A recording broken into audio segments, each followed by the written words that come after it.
বারবার অনুরোধ করছি, আপনারা একটি রোড ম্যাপ ঘোষণা করুন। কি সংস্কার করবেন, কেন সংস্কার করবেন, কাকে নিয়ে সংস্কার করবেন, কোন পদ্ধতিতে সংস্কার করবেন এবং সর্বশেষ কোন সংস্কারগুলো শেষ হওয়ার পর বাংলাদেশের গণতন্ত্র ফিরিয়ে দিবেন, সেই রোড ম্যাপ ঘোষণা করুন।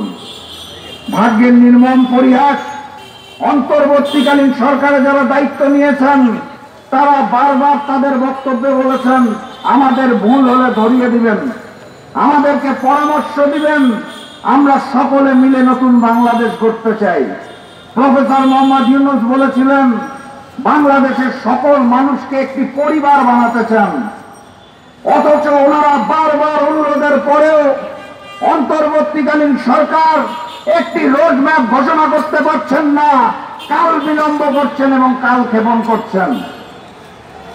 বাংলাদেশের স্বাধীনতা এবং সার্বভৌমত্ব রক্ষার জন্য, আওয়ামী প্রেতাত্মাদের দূরীকরণের জন্য, আওয়ামী লীগের অপরাজনীতি বাংলাদেশ থেকে নিষিদ্ধ করার জন্য একটি গণতান্ত্রিক সরকার দরকার।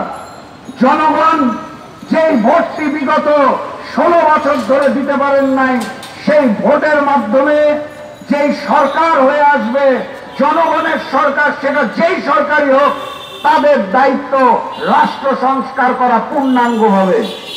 অন্তর্বর্তীকালীন সরকার নামের মধ্যেই যার প্রমাণ, একটি সরকার ছিল, একটি সরকার আসবে, মাঝের সময়টাকে বলা হয় অন্তর্বর্তীকালীন সরকার।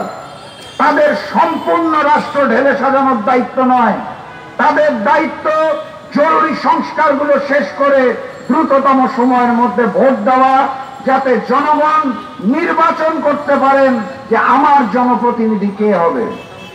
তারা সেই রোডম্যাপ ঘোষণা না করে বাংলাদেশের স্বাধীনতা এবং সার্বভৌমত্বকে বিপন্ন করছেন। আওয়ামী প্রেসক্রিপশনে চলা শুরু করেছেন, দিল্লি রয়ের প্রেসক্রিপশনে চলা শুরু করেছেন। কথাবার্তা পরিষ্কার, দ্রুততম সময়ের মধ্যে রোডম্যাপ ঘোষণা করুন এবং বাংলাদেশের স্বাধীনতা সার্বভৌমত্ব ফিরিয়ে দিন।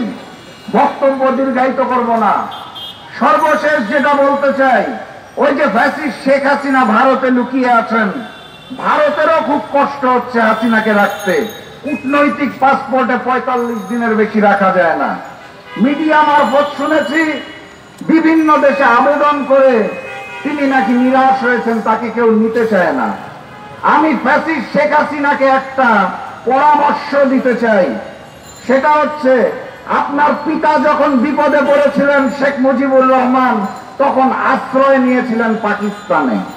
সেই পাকিস্তান তাকে হত্যা করে নাই, যুদ্ধের পরে সসম্মানে ফিরিয়ে দিয়েছেন এবং যুদ্ধকালীন সেই 9 মাস শেখ পরিবার বাংলার মাটিতে বসে ওই পাকিস্তানের কাছ থেকে প্রতি মাসে ভাতা নিয়েছিলেন। ইতিহাস জেনে দেখুন।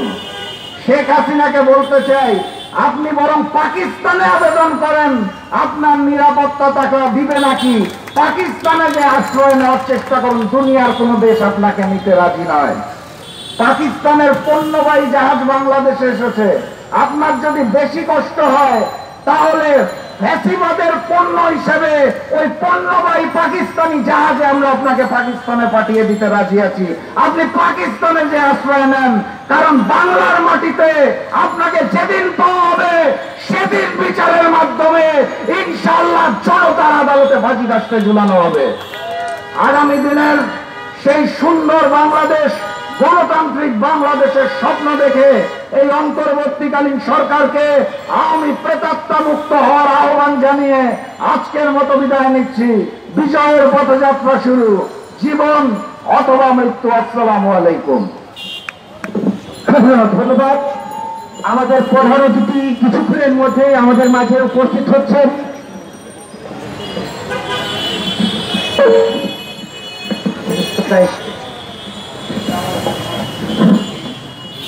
এই পর্যায়ে বক্তব্য নিয়ে আসার জন্য আহ্বান জানাচ্ছি বাংলাদেশ লেবার পার্টির সম্মানী চেয়ারম্যান